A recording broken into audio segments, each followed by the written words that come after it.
Dans la salle du tribunal, de nombreuses personnes se bousculent pour être aux premières loges. Aujourd'hui, les gens sont venus pour assister au procès de Marie Dindart, une paysanne de 17 ans, suspectée d'être une sorcière. La jeune femme est amenée de force devant la foule. Au signal du magistrat, le garde s'approche de l'accusée. D'un geste brusque, il déchire sa robe. Pudiquement, la jeune femme retient une partie du tissu. Mais son dos jusqu'à la base de ses fesses est exhibé sans gêne aux yeux des curieux. Le juge se lève. Lentement, de manière presque théâtrale, il s'approche de l'accusé. Dans ses yeux brille une étrange lueur perverse. De sa main, il touche doucement la peau de l'accusé, profitant un instant de cette caresse interdite, puis se retourne vers le public. Là, regardez, la marque du diable. De son doigt crochu, il pointe vers une tache de naissance que la jeune femme arbore juste à la courbure du dos. Qui osera encore douter de la présence du malin en ces terres? Le magistrat se tourne promptement vers le garde. Il ne fait pas de doute que, selon lui, cette femme est une sorcière. Son jugement est sans appel. Elle devra mourir sur le bûcher.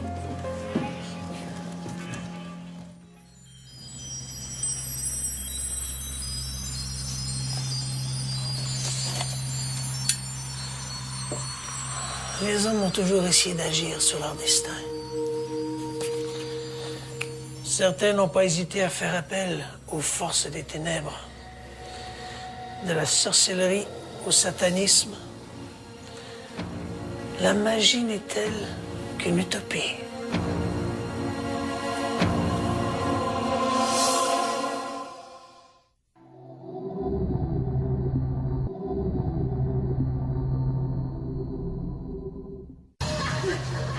En 1692, plusieurs villageois de Salem commencent à développer des problèmes de comportement pour le moins singuliers. Certains souffrent de convulsions sporadiques et tiennent des propos sans suite, grossiers et même blasphématoires. D'autres affirment être piqués par des aiguilles invisibles. L'affaire a de quoi inquiéter, d'autant plus que la fille du révérend Samuel Parris, l'éminence grise de Salem, est au nombre des victimes. On accuse bientôt le diable d'être le responsable de ces maux. Dans la foulée, on cherche à Salem les agents du malin et, dans les mois qui suivent, au moins 141 personnes seront arrêtées pour pratique de la sorcellerie. En août 1992, une adolescente de 15 ans, Dora Siropoulou, monte en voiture avec Dimitra Marietti. Ensemble, elles roulent jusqu'à une usine désaffectée de la banlieue d'Athènes où les attendent Assimakis Katsoulas et Manos Dimitrokalis.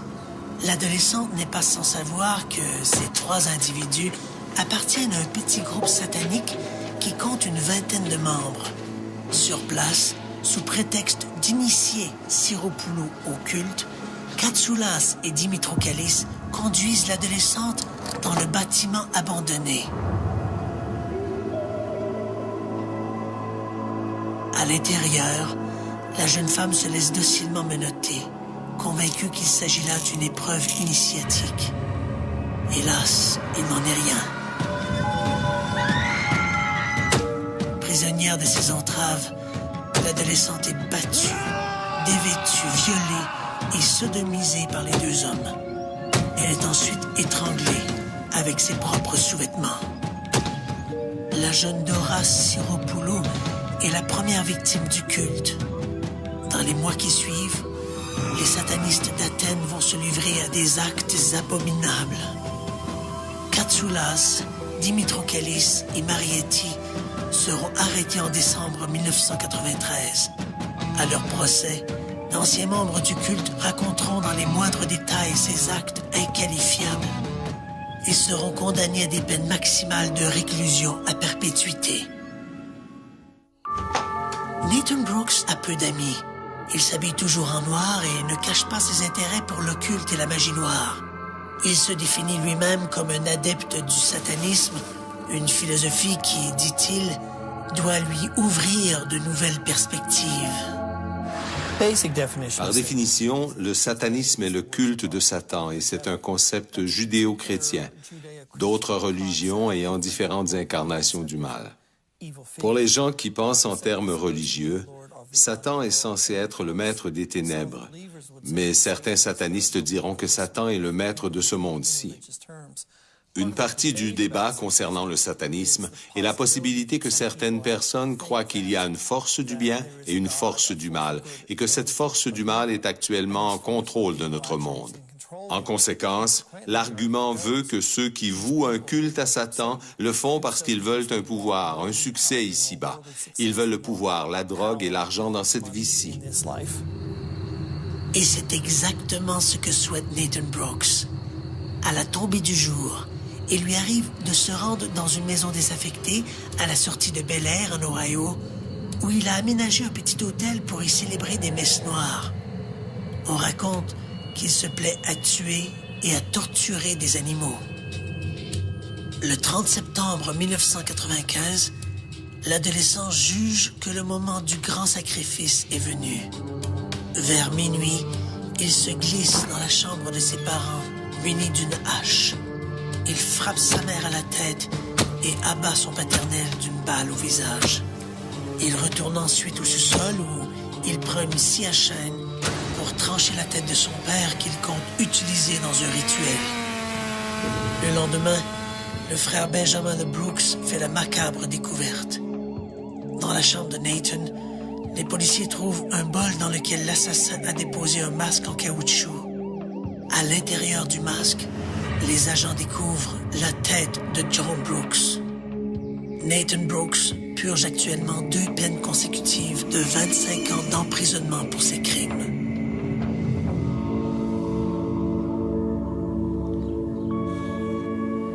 Qu'il s'agisse de sorcellerie ou de satanisme, le dénominateur commun est le diable.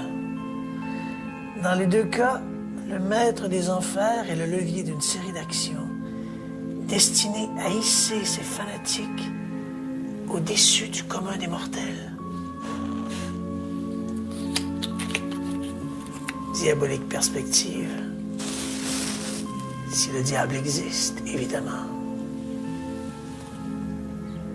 Il est difficile de faire un historique de la sorcellerie occidentale, en opposition par exemple à la sorcellerie africaine qui, elle, constitue un courant magico-religieux ininterrompu depuis des millénaires. L'exercice est d'autant plus difficile que la sorcellerie s'alimente d'une foule de religions païennes à travers lesquelles les adeptes croient pouvoir contrôler ou à tout le moins influencer les forces de la nature. Mais disons qu'avec l'avènement du christianisme en Europe et son triomphe sur le paganisme, la sorcellerie est redéfinie comme un commerce avec le diable. On prête aux adeptes, surtout des femmes, des pouvoirs extraordinaires. Elles peuvent jeter des sorts et des maléfices. Elles peuvent faire périr des animaux et des récoltes. Elles peuvent rendre stériles les femmes ou impuissants les hommes. Elles peuvent aussi répandre des maladies comme la peste ou provoquer des catastrophes naturelles comme des déluges ou des tremblements de terre. Pour l'Église et son tribunal ecclésiastique, qui est l'Inquisition, ces actions portent l'empreinte du diable et elles doivent être réprimées. Au 15e siècle, les autorités laïques et ecclésiastiques condamnent le crime de la sorcellerie. Pactiser avec le diable est une hérésie et, pour la toute-puissante Église catholique, l'hérésie est un crime punissable de la peine de mort. L'Inquisition en tant que telle, ce qu'il faut comprendre, c'est une réaction de l'Église sur des déviances, qu'elle nomme elle-même des déviances. Donc, on parle, par exemple, d'Inquisition cathare, d'Inquisition vaudois, et le phénomène de la chasse aux sorcières, qu'on appelle une hérésie, est aussi une Inquisition. Donc, l'Église voit des choses qu'elle juge comme parallèles à ce qu'elle fait, à ce qu'elle veut imposer comme doctrine en tant que telle dans l'ensemble de la catholicité. Et elle intervient durement, évidemment, auprès de ce qu'on nomme ces hérétiques-là. Donc, pour en soi régler le problème, on parle de régler le problème, c'est-à-dire les éliminer d'une façon souvent assez drastique.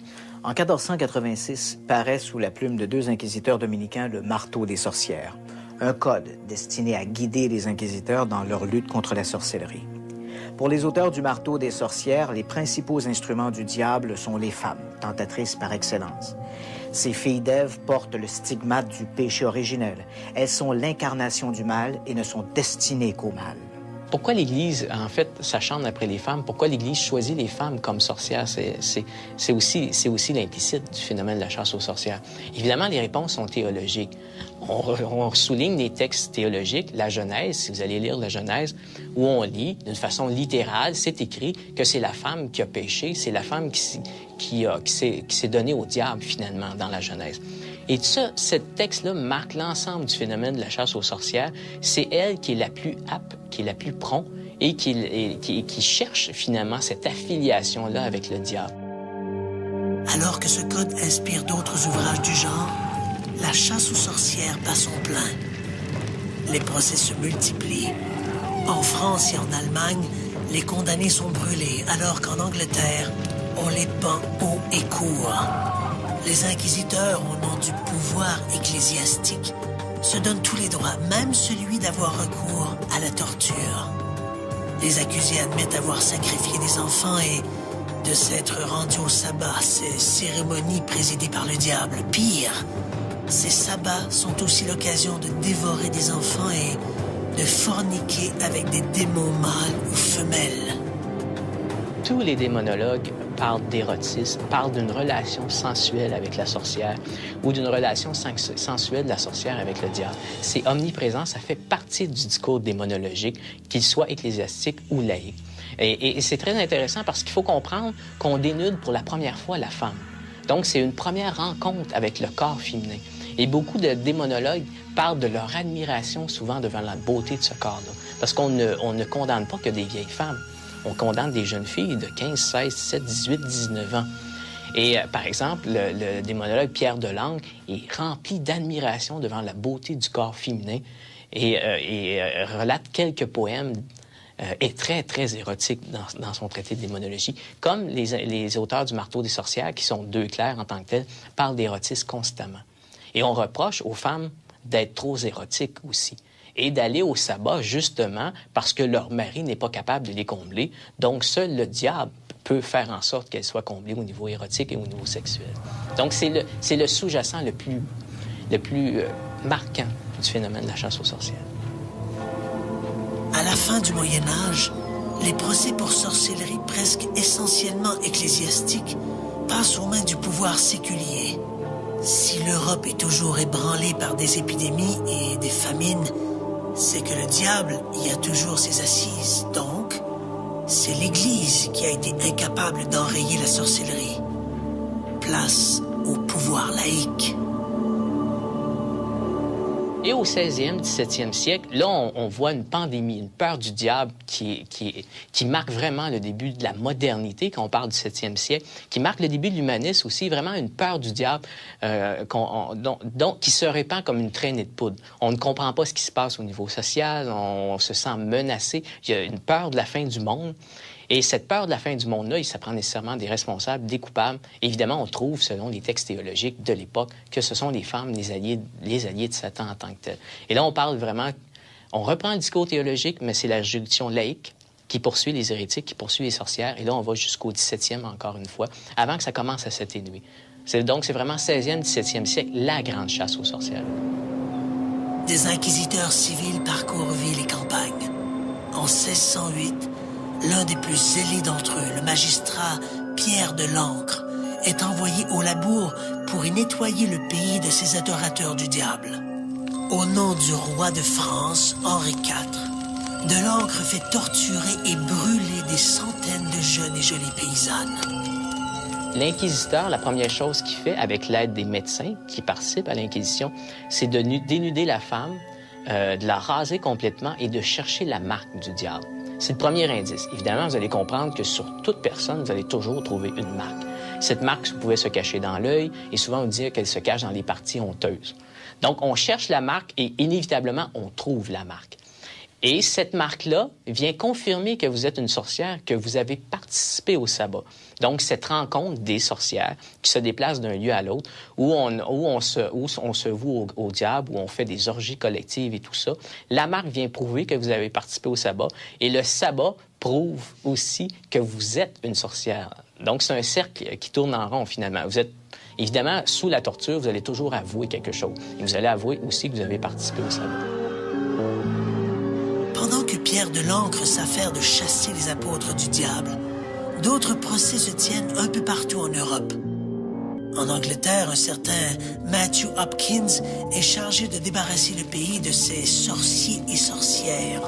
Entre 1644 et 1646, l'inquisiteur envoie à la pendaison quelques 250 personnes. À partir du milieu du 17e siècle, un mouvement de contestation commence à prendre forme, surtout dans les villes. Une certaine classe intellectuelle composée de philosophes, d'écrivains, de médecins trouve ces exactions excessives. On fait d'ailleurs remarquer que sous la torture, on peut obtenir n'importe quels aveux. Mais quelle valeur ont-ils? En 1692, éclate à Salem, au Massachusetts, aux États-Unis, ce qui va devenir le plus célèbre procès de sorcellerie de toute l'histoire. Une vingtaine de personnes sont exécutées à l'issue de procès expéditifs. L'affaire va connaître son dénouement quelques mois plus tard lorsque, sous la torture, un accusé avoue avoir participé à un sabbat où était également présente l'épouse du gouverneur, une femme d'une piété irréprochable. Le doute apparaît enfin. Ces aveux, tout à fait invraisemblables, mettent fin aux poursuites. L'affaire des sorcières de Salem va avoir un impact énorme, tant ici en Amérique qu'en Europe. On s'interroge de plus en plus sur la réalité de ces manifestations. Dans la première moitié du 18e siècle, les législateurs vont revoir l'ensemble des textes de loi criminalisant la sorcellerie. La plupart des 1604 articles en vigueur, tant ici en Amérique qu'en Angleterre, sont revus et remplacés par des mesures beaucoup moins répressives. La chasse aux sorcières tire à sa fin. Il est vrai qu'on est au siècle des Lumières et le monde civilisé aspire à un renouveau intellectuel et philosophique. La grande question, c'est le nombre de personnes qu'on a exécutées pendant la chasse aux sorcières. Dan Brown, par exemple, dans son roman Da Vinci Code, évidemment c'est un roman, il faut s'entendre, parle du chiffre de 9 millions de femmes brûlées comme sorcières à cette époque-là. Évidemment, ces chiffres-là, aujourd'hui, ne tiennent plus la route. Les spécialistes travaillent de région en région et peuvent déterminer exactement le nombre de brûlés. Aujourd'hui, on s'entend, la majorité des spécialistes, sur le nombre de 110 000 procès et le nombre de 60 000 condamnés au bûcher en tant que tel. Ce qui est beaucoup, hein, quand on parle d'une population qui est beaucoup plus limitée que celle d'aujourd'hui. Et la majorité, évidemment, ce sont des femmes. À 80 % des fois, c'est une femme qu'on accuse comme sorcière.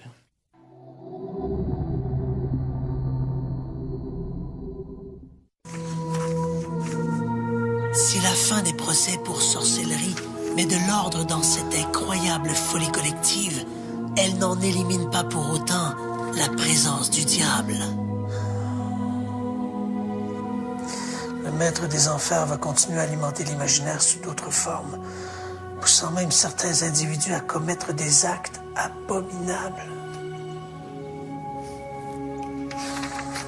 Le 12 avril 1984, aux petites heures du matin, un rôdeur s'introduit dans la riche maison d'Arthur Irwin à Scarborough, en Ontario. En silence, l'inconnu fait le tour de toutes les pièces, volant par-ci, par-là quelques babioles. Au sous-sol, il tombe sur la carabine d'Irwin qu'il charge à bloc. Il remonte ensuite à l'étage et abat Arthur Irwin et son épouse Joyce d'une balle dans la tête. Il abat également leur fillette en lui tirant une décharge à la poitrine. Il retourne enfin dans la chambre des maîtres où il tranche la tête d'Arthur Irwin. Beaucoup plus tard, cette même journée, une femme téléphone à la police locale. Elle explique que son fils, un adolescent, lui a avoué que durant la journée, il avait été convié par un collègue de classe, un certain Scott Mathers, à une sorte de tour macabre dans une résidence de Scarborough où gisaient 3 cadavres, dont un homme décapité. Lorsque les enquêteurs arrivent à la résidence des Irwin, ils ne peuvent malheureusement que constater l'horreur du crime. La mort des victimes remonte déjà à ce moment-là une quinzaine d'heures. Les policiers se rendent donc ensuite à l'appartement des Mathers pour y cueillir le jeune assassin de 15 ans. Durant son interrogatoire, l'adolescent raconte spontanément qu'après les meurtres, il s'est rendu dans un centre commercial où il s'est fait percer les oreilles. Il avoue vouer un culte au diable et également à la mascotte du groupe Iron Maiden, Eddie. Il dit lire la Bible satanique d'Anton LaVey et à une occasion, il se serait lui-même gravé un pentacle sur l'abdomen. Il explique qu'il ne connaissait pas ses victimes et n'avait apparemment pas l'intention de les tuer. Mais ce n'est qu'une fois dans la résidence des Irwin qu'il a eu peur de se retrouver dans le pétrin. Et ce n'est qu'à ce moment-là qu'il a décidé d'abattre toute la famille et de trancher la tête d'Irwin pour plaire au diable. Dans les campagnes contre les sorcières, il est certain que les crimes commis au nom du diable tenaient plus de l'imaginaire que de la réalité. Mais dans l'affaire de Scott Mathers, on ne parle plus d'imaginaire. Les crimes sont malheureusement bien réels et s'inscrivent dans une catégorie à part, les crimes sataniques. Au Moyen Âge et à la Renaissance, ces crimes étaient tout à fait rarissimes. Le 20e siècle a changé tout cela. Le 6 juillet 2001, en Allemagne, Frank Ackert se présente au domicile de Daniel Ruda, un collègue de travail.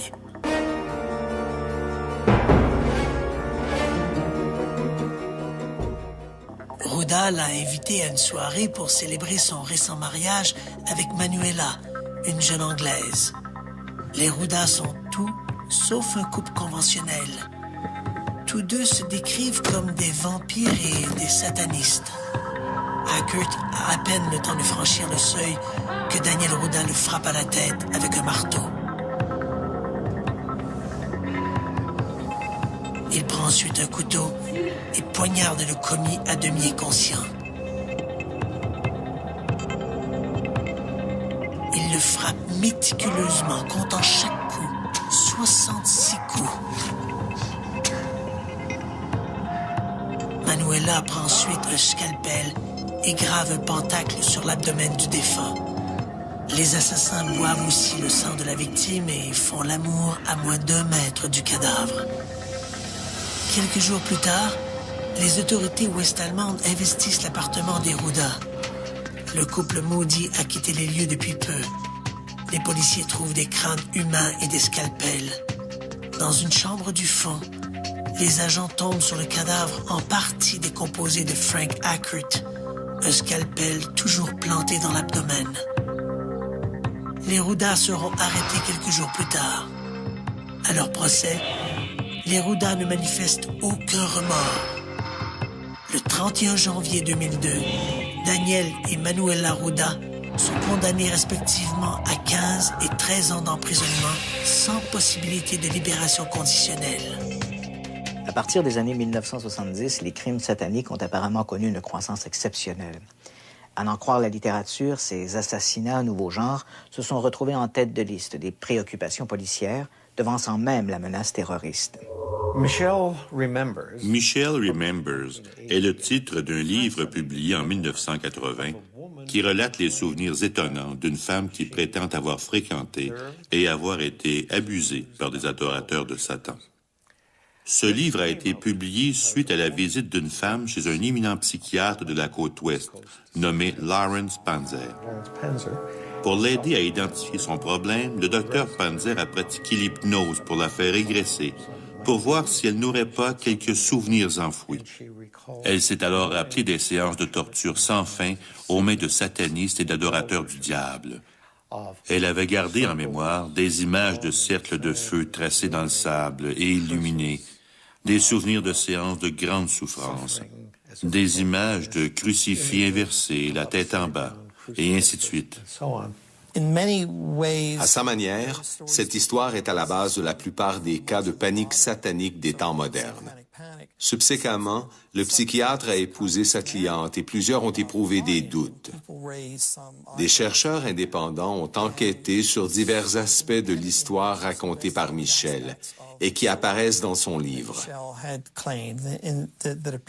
Ils ont conclu que ces événements ne pouvaient pas s'être produits, que le récit était tout simplement inexact. Au lendemain de la publication du livre Michel Remembers, l'existence de ces groupes sataniques et leurs macabres rituels sont hissés au rang de menaces secrètes.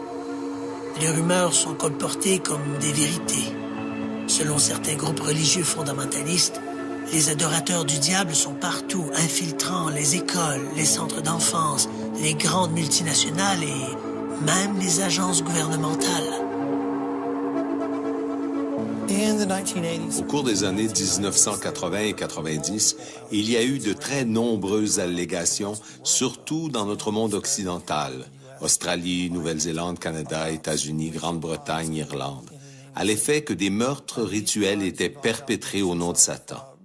D'après les rumeurs, ces crimes impliquaient des pratiques horribles, cannibalisme, torture d'enfants, agression sexuelle, ondinisme, sacrifice d'animaux et ainsi de suite. Dans certains pays, on a enquêté sérieusement sur ces crimes. En 1989, pour connaître l'ampleur et la réalité de ces soi-disant crimes sataniques, le FBI demande à l'un de ses enquêteurs spécialisés dans les affaires d'abus sur les enfants de faire toute la lumière sur ces rumeurs. Pendant des mois, Kenneth Lanning va suivre toutes les pistes, revoir l'ensemble des accusations et des allégations. Personne avant lui ne s'était intéressé d'aussi près aux activités de ces soi-disant groupes sataniques. Aux États-Unis, on compte 2 églises principales qui se définissent comme sataniques. La plus importante, l'église de Satan, voit le jour en 1966 sous les offices d'un certain Anton LaVey.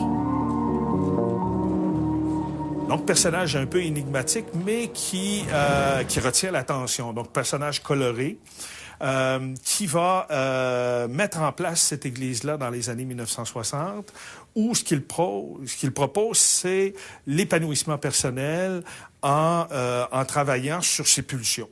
Donc, et là, on est dans la contre-culture des années 1960, donc la sexualité, vraiment un hédonisme, donc travailler sur soi, et en intégrant à ça des aspects, appelons-les, un peu plus philosophiques. Et là, il va s'inspirer beaucoup d'un auteur célèbre du fin 19e, début 20e siècle, qui est Aleister Crowley.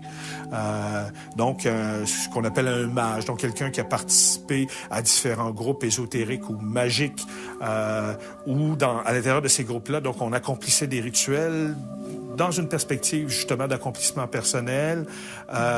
Donc, Anton LaVey va reprendre de ces thèmes d'Aleister Crowley et les intégrer à cette démarche qu'il a commencé à mettre en place. Donc, on est face à, appelons ça une église où Satan ne joue pas un grand rôle et même au contraire, Satan n'existe pas, puisqu'on ne parlera pas de force, jamais de force surnaturelle dans le cadre de cette église-là, mais beaucoup plus de force naturelle en soi que nous avons à développer.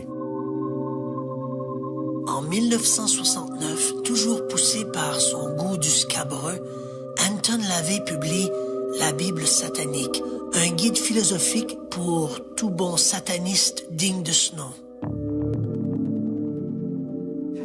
Il a publié une Bible satanique, de toute évidence destinée aux adolescents, un petit livre de poche mince très largement distribué dans les librairies.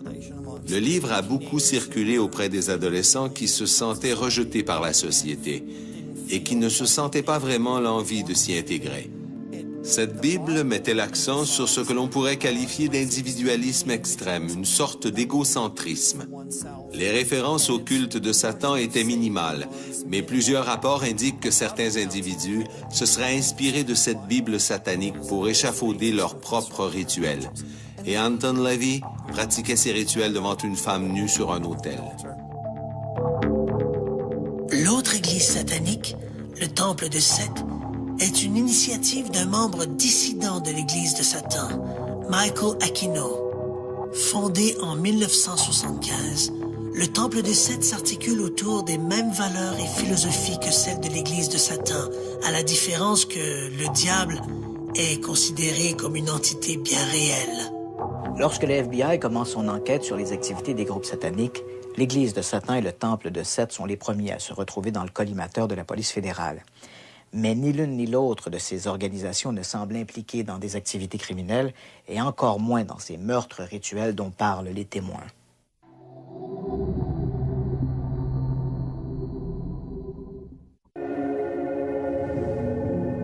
En janvier 1992, Kenneth Lanning publie son rapport. Le document est dévastateur pour les fondamentalistes. La menace satanique y est décrite comme une tempête dans un verre d'eau.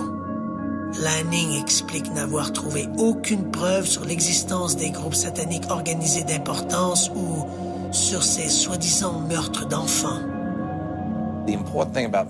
Dans plusieurs de ces cas, l'important n'est pas simplement l'absence d'indices, c'est l'absence d'indices alors qu'il aurait dû y avoir des indices. Parce que dans plusieurs de ces cas, les gens prétendent qu'il y a eu des meurtres multiples, du sang, des fluides corporels, des enfants torturés, des photographies. Enfin, toute une série de trucs dont il n'est pas si facile de se débarrasser. La plupart des gens ne se rendent pas compte à quel point il est difficile de se débarrasser d'un cadavre. Adolf Hitler n'a eu aucun problème à assassiner 6 millions de personnes. Son vrai problème consistait à se débarrasser de tous ses corps. Alors, quand vient le temps de se débarrasser d'un corps, les gens ne comprennent pas qu'on ne peut pas simplement allumer un feu et y jeter le cadavre. Ça n'élimine pas le problème.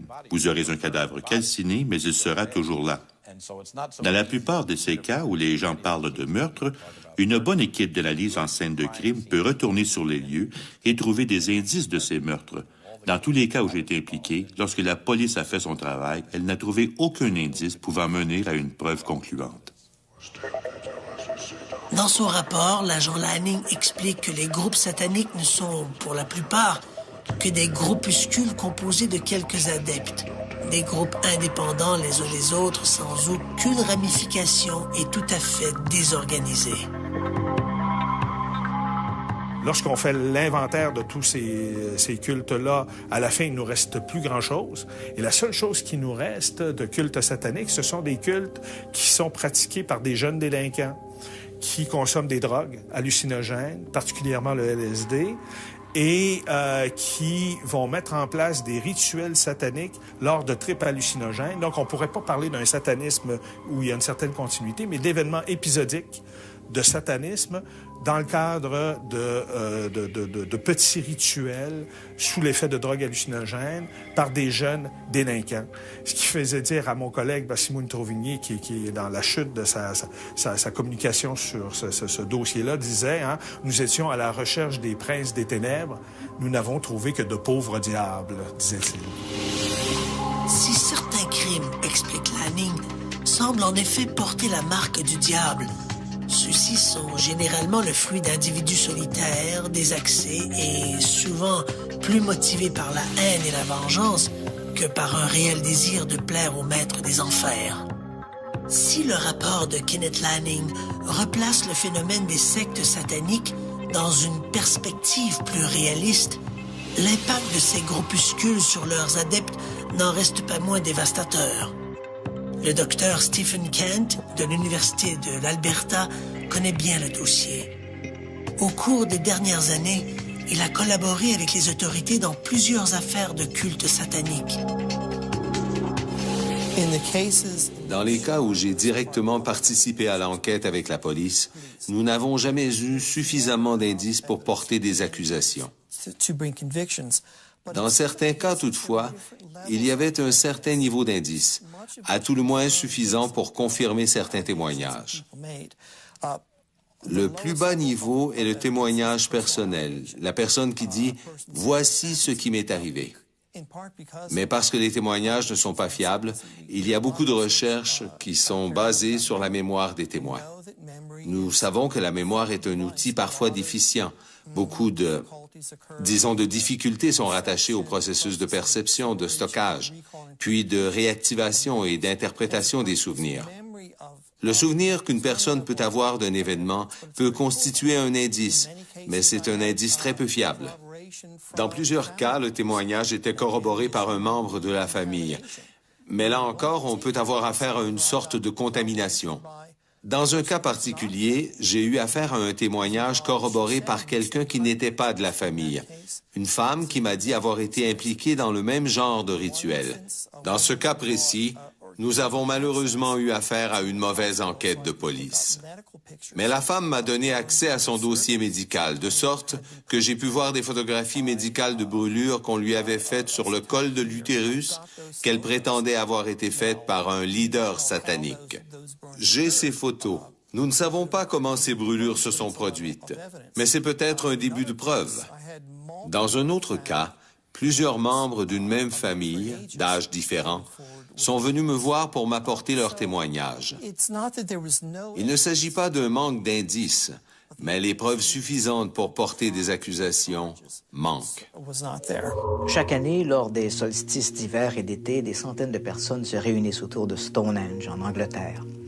Tous ont fait le voyage vers ce légendaire site mégalithique pour y voir le soleil se lever entre ces immenses arches de pierre dressées selon un alignement astronomique. Parmi ces visiteurs se trouvent des hommes et des femmes habillés de longues tuniques blanches. Ce sont des druides et se réclament d'un mouvement magico-religieux de l'ancien monde celte. Les druides de l'Antiquité adoraient les dieux de la nature et croyaient en la réincarnation. Ils ont été persécutés par l'envahisseur romain qui les considérait comme de véritables sauvages, puis ensuite par l'Église qui jugeait leurs activités comme hérétiques. Malgré cette persécution, les druides ont quand même réussi à survivre dans la clandestinité jusqu'à nos jours. Mais ce ne sont pas les seuls survivants de ces chasses aux sorcières. À Salem, théâtre du plus célèbre procès de sorcellerie de l'histoire, une poignée d'hommes et de femmes arborant un pentacle se réunissent également lors d'événements sporadiques. Solstice, équinoxe, phase lunaire, etc. Dans un champ un peu en retrait de la ville, ils participent à des réjouissances et à des danses rituelles. Leur maître de cérémonie n'est nul autre que Laurie Cabot, la sorcière officielle de Salem. C'est en 1977 que cette dernière a reçu son titre des mains du gouverneur de l'époque, Michael Dukakis. Cabot affirme posséder certaines habiletés psy et une mémoire génétique qui la relierait à des sorcières de l'Antiquité. Laurie Cabot et ses adeptes pratiquent un culte lié à la Terre et à ses énergies. On rend hommage à la nature et à ses dimensions spirituelles et ésotériques. On ne pactise plus avec le diable et on ne jette plus de mauvais sorts. Des chapitres de sorcières comme celui fondé par Laurie Cabot existent partout à travers le monde occidental. Les adeptes se comptent par milliers. Certains groupes se réclament des druides, d'autres des sorcières du Moyen-Âge ou des déesses de la Grèce antique. Mais tous ont en commun cette célébration de la Terre. La grande distinction qui existe entre ces groupes modernes occidentaux et l'image liée à la sorcellerie d'antan, c'est cette dichotomie très claire qui existe entre la pratique de la magie et le culte du diable. Si au Moyen Âge et à la Renaissance, les sorciers et sorcières étaient suspectés de pactiser avec les forces des ténèbres, cette affiliation n'existe plus de nos jours. Le culte du diable est à présent l'affaire des satanistes qui n'ont aucun lien avec les adeptes de ces cultes dits néopaganistes.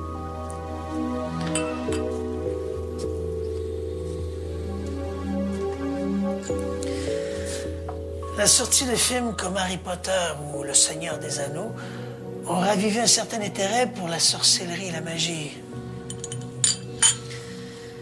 De toute évidence, pour les amateurs, la fiction et la réalité sont deux choses tout à fait différentes. La sorcellerie d'aujourd'hui n'a rien à voir avec la sorcellerie du Moyen Âge ou celle entretenue par le cinéma. Dans le langage des experts, on préfère parler de paganisme ou de néopaganisme plutôt que de sorcellerie.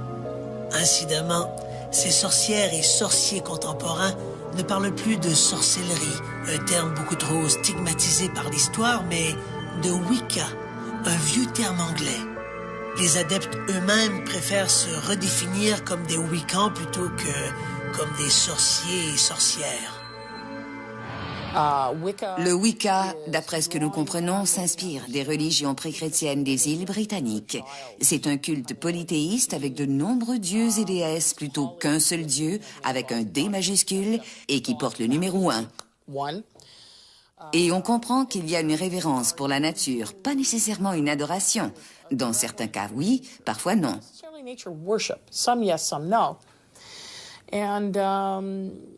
Et on assiste à certaines pratiques qui se tiennent davantage la nuit que le jour. Il n'y a pas de bâtiment unique, comme on peut aller à l'église ou à la mosquée. C'est pré-chrétien et c'est devenu très, très populaire. c'est une famille de religions, une croyance qui croît très rapidement au Canada, aux États-Unis et en Europe. La Wicca, c'est aussi tout ce folklore des potions magiques et des filtres d'amour. Uniquement ces dernières années, on a vu se multiplier une quantité incroyable de livres et de guides de magie blanche. Toutes ces publications nous offrent une foule de recettes pour séduire l'être aimé, pour chasser les indésirables ou même pour favoriser la chance. Il est à peu près impossible de retracer les origines du mouvement moderne de la Wicca. Néanmoins, lorsque l'on essaie de remonter aux origines de la Wicca, un nom s'impose rapidement comme le géniteur de la sorcellerie moderne, Gerald B. Gardner. Gerald B. Gardner est loin de faire l'unanimité. Plusieurs critiques le voient comme un opportuniste, un peu escroc. L'importance qu'il accordait à la nudité dans ses rituels lui ont valu des attaques virulentes de la part de ses adversaires. D'autres, au contraire, loin de s'en offusquer, l'ont hissé au rang du plus grand des sorciers modernes. Quoi qu'il en soit, il est certain que sans cet excentrique passionné de magie et de sorcellerie, la Wicca n'aurait pas connu un tel essor. Ce qui, à l'époque de Gardner, n'était qu'un phénomène marginal est aujourd'hui un mouvement important comptant des milliers d'adeptes. Uniquement au Québec, on estime à plus de 2000 le nombre de Wiccans. Magie, sorcellerie et satanisme, trois mots qui, a priori, ne servent qu'à définir cette volonté humaine de pouvoir contrôler des forces obscures pour s'assurer d'une ascendance sur l'autre et sur son propre destin. Un mélange de superstition et de religion. Mais historiquement parlant, le point d'ancrage de ces doctrines est beaucoup moins surnaturel. Il se réduit à un seul mot, la peur.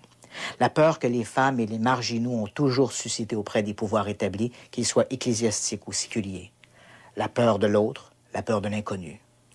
Au Moyen Âge, devant la montée des sociétés matriarcales, l'Église s'est senti le besoin de réagir. Il y avait péril en la demeure. La peur du diable était authentique, mais la peur que suscitaient les femmes était malheureusement beaucoup plus présente. Aujourd'hui, la chasse aux sorcières est-elle vraiment chose du passé? Lorsque les femmes doivent se voiler pour ne pas devenir, malgré elles, un objet de tentation, n'est-ce pas un peu l'antichambre de ces bûchers du Moyen-Âge? Quand on pratique l'excision sur des fillettes pour mieux contrôler leur sexualité, n'est-on pas en train de se substituer à tous ces pierres de l'encre de la Renaissance? On oublie encore trop souvent que l'un des plus grands génocides de l'histoire a eu pour victime les femmes. Uniquement durant les chasses aux sorcières de la Renaissance, près de 100 000 d'entre elles ont été envoyées au bûcher. Depuis des siècles, le monde chrétien a fait des femmes des citoyennes de deuxième zone, les persona non grata, d'un pouvoir que l'on souhaitait exclusivement masculin. Aujourd'hui, des mouvements comme la Wicca leur redonnent cette place qui leur revient dans l'évolution spirituelle de l'humanité. Mais c'est encore si peu. L'Église a fait du diable son ennemi public numéro 1. La société, les désaxés, les terroristes l'ont utilisé pour justifier leurs actions. Mais le diable n'est peut-être qu'un vulgaire usurpateur. Une façade derrière laquelle se cache son ultime rival, l'homme.